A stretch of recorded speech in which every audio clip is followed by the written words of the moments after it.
आज हम जिस वीज़े की बात करेंगे वो है लग्जमबर्ग। चलिए स्टार्ट करते हैं इसको। ओके, लग्जमबर्ग जर्मनी का, फ्रांस का और बेल्जियम का एक पड़ोसी मुल्क है। लग्जमबर्ग इंतहाई खूबसूरत मुल्क है, एक छोटा सा मुल्क है। वहां पर हम क्यों जाएं? वहां पर हम इसलिए जाएं क्योंकि वहां पर एक खूबसूरती है, छोटा बहुत जरूर है मगर वहां पर एक नेचुरली खूबसूरती आपको नजर आएगी। और वहां पर जबान कौन सी बोली जाती है? तो वहां पर फ्रेंच जबान बोली जाती है। आप करेंसी कौन सी इस्तेमाल करेंगे? चूंकि ये शेंजन स्टेट में आती है तो वहां पर यूरो इस्तेमाल होती है। यूरो अगर आपके पास है तो आप यूरो इस्तेमाल कर सकते हैं, और अगर आपके पास जर्मन का वीज़ा या कोई और वीज़ा हो तब भी आप लग्जमबर्ग आ सकते हैं। और अगर आपके पास लग्जमबर्ग का वीज़ा हो तो आप उन 28 मुल्कों में जा सकते हैं जिनको हम शेंजन स्टेट्स कहते हैं। इनका सॉफ्ट बॉर्डर सिस्टम आपस में होता है। बेल्जियम का वीज़ा क्यों अप्लाई करें? पहली बात तो ये है। दूसरी इसलिए कि लग्जमबर्ग का वीज़ा पाकिस्तान से कम अप्लाई होता है। तो जिन कंट्रीज का वीज़ा कम अप्लाई होता है उनको अप्लाई करने में ज़्यादा फ़ायदा होता है। वजह उसकी ये होती है कि अप्लाई करने का अगर रेशो कम होगा तो उसका जो रिफ्यूज़ल चांसेस हैं वो भी कम होंगे। अगर अप्लाई करने का रेशो आप बढ़ा देंगे तो उसके अंदर जो बल्क क्वांटिटी में ही फिर वो रिफ्यूज़ करते हैं। बाज़ औक़ात अगर डॉक्यूमेंटेशन ज़्यादा आ रही है इनके पास तो फिर वो ज़्यादा तादाद में भी रिफ्यूज़ करना शुरू कर देते हैं। जो डिज़र्विंग केस भी होते हैं वो ज़्यादा देखते ही नहीं उसको। तो इसलिए लग्जमबर्ग को करना चाहिए अगर लग्जमबर्ग की तरफ जाना है आपने। और शेंजन स्टेट है, मैंने कहा कि अगेन बात तो घुमा के वही है कि आप जा सकते हैं बाकी भी शेंजन स्टेट्स के अंदर। इसको उसकी कौन सी एम्बेसी सपोर्ट करती है? क्या बेल्जियम, क्या लग्जमबर्ग की एम्बेसी पाकिस्तान में है? नहीं जी, नहीं है। तो जब किसी कंट्री की एम्बेसी नहीं होती है तो कोई अदरवाइज कंट्री उसको सपोर्ट करती है, और इसको सपोर्ट करती है बेल्जियम। बेल्जियम की एम्बेसी में आपको अप्लाई करना होगा लग्जमबर्ग के लिए। तो आपका सिस्टम, तो डॉक्यूमेंटेशन सारी लग्जमबर्ग की होगी और आप अप्लाई करेंगे बेल्जियम के अंदर। अब ये एक अलग बात है कि इनकी फ़ीस भी सेम है पूरी की पूरी और तमाम चीज़ें सेम है, मगर बहरहाल लग्जमबर्ग के हवाले से होगा। डॉक्यूमेंटेशन में क्या चीज़ ज़रूरत है? कम से कम 6 महीने का वैलिड पासपोर्ट होना चाहिए, जिसके अंदर कोशिश करेंगे कोई ऐसी ख़राबी या ऐसी बात ना आई हुई हो कि जो प्रॉब्लम क्रिएट करती है। तो ऐसा कोई वीज़ा अप्लाई ही मत किया करें, सिस्टमेटिकली अप्लाई करें ताकि कोई रिफ्यूज़ल वगैरह नहीं हो उसके अंदर। नंबर 2, आपका पास रीडेबल पास जो ID कार्ड है वो होना चाहिए नादरा का, और मास्टर कार्ड जिसको हम कहते हैं वो होना चाहिए।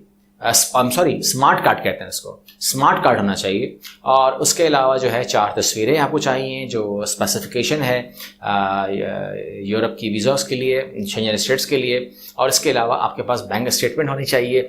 जो बैंक स्टेटमेंट है वो देखें, बैंक स्टेटमेंट के बारे में मैं एक वीडियो बना चुका हूँ, तो जो लोग अगर नए हैं तो वो इसको सब्सक्राइब भी कर लें, बेल आइकन पे हिट भी कर लें, और वो वीडियो ज़रूर जाके देखें जो मैंने बैंक स्टेटमेंट के ऊपर बनाई है। क्योंकि जितनी भी वीडियोस आ चुकी हैं अभी वीज़ास के हवाले से और जितनी भी आने वाली हैं उनमें बैंक स्टेटमेंट के ऊपर मैं बार बार बात नहीं करूँगा। मैंने एक बार वो वीडियो बना दी है, बल्कि मैं काम करता हूँ, मैं उसका लिंक भी डिस्क्रिप्शन में डाल देता हूँ। जब भी कोई वीज़ा की वीडियो देखा करो तो अगर आपने वो नहीं देखी वीडियो तो लाजमी देखो, ताकि ये डॉक्यूमेंट आपका कभी कमज़ोर ना जाए, और उसको उसी तरह देखो जिस तरह होना चाहिए। लेकिन मैं बता दूं कि अगर फॉर एग्जांपल जो मैंने बात वहाँ पे नहीं की मैं वो बात कर देता हूं कि अगर आप 10 दिनों के लिए जा रहे हैं तो आपका एक कॉस्टिंग जो है वो पैरेलल दिखेंगे। 10 दिन के लिए फॉर एग्जांपल अगर 100 यूरो पर डे, अगर 100 यूरो पर डे आपका वो खर्चा मानते हैं, एज्यूम करते हैं, तो यू हैव 1000 यूरो, ये आपके पास होना चाहिए। अब ये है खर्चे के लिए।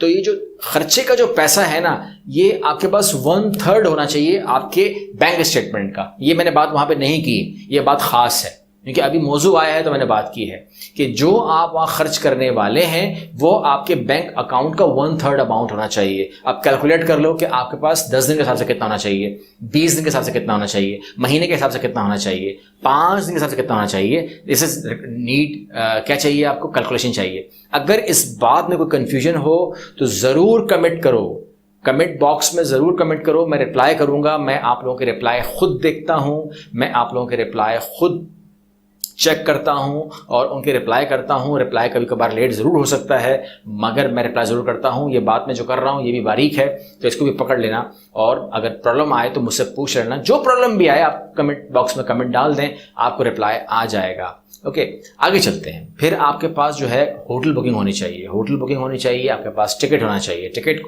वही बनाना जिस डेट में आप वहाँ पर हकीकत में ट्रैवल करना चाह रहे हैं, क्योंकि ये बात अक्सर जो है ये लोग पकड़ लेते हैं और ये उसी डेट का वीज़ा। अब मान लीजिए कि आपने अगर 15 जुलाई को जाना है और 30 जुलाई को आना है, तो आप डेट भी यही डालें, क्योंकि चांसेस ये हैं कि अगर उन्होंने आपको वीज़ा दिया तो वो 15 जुलाई से 30 जुलाई का वीज़ा होगा और आपको उसी डेट में जाना और उसी डेट में आना होगा।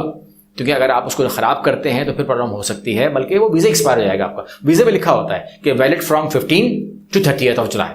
तो ये प्रॉब्लम हो सकती है। इस प्रॉब्लम से बचने के लिए आप दिमाग पहले अपना होमवर्क कर लें कि करना क्या है। ये ना हो कि आप कह दें कि जी उन डेट्स के अंदर तो मेरा एग्जाम है, मेरे बच्चे का एग्जाम है और फला शादी है मेरे बड़े भाई की बच्चों की, तो ये नहीं चलेगा।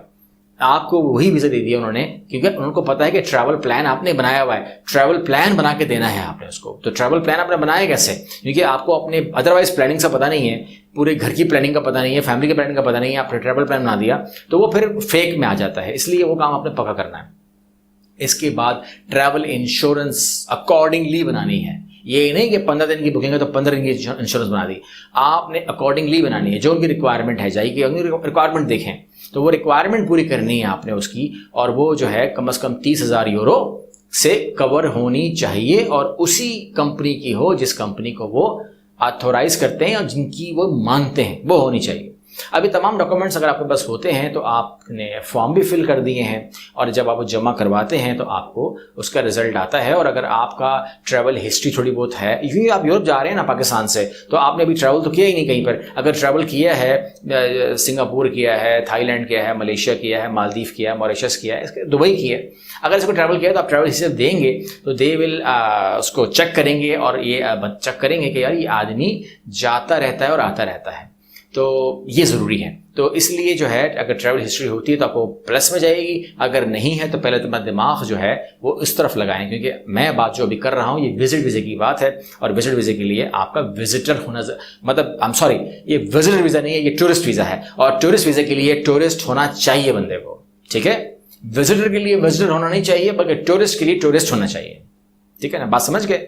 विजिटर जो है रीज़न से है, विजिटर का रीज़न है to meet family, to meet husband, to meet son. लेकिन जो विजिटर है उसका कोई काम वहाँ पर एक्चुअली है नहीं, वो जा रहा है वहाँ तफरी के लिए। तो अगर तफरी के लिए जा रहे हो तो फिर पार्टी होनी चाहिए ना, वो भी कोई वैसी पार्टी हो कि जो करती हो ये काम, ठीक है ना। ये नहीं कि आपको लग्जमबर्ग का ख्याल आ गया और जबकि आप कभी मलेशिया भी नहीं गए, ऐसा नहीं होना चाहिए। तो इसलिए अपनी डॉक्यूमेंट को सिस्टमैटिकली होमवर्क के साथ बनाकर उसके साथ एग्जीक्यूट किया करें, ऐसे नहीं किया करें। आई होप कि आपको ये समझ में आ रहा होगा। अकॉर्डिंगली काम किया करें।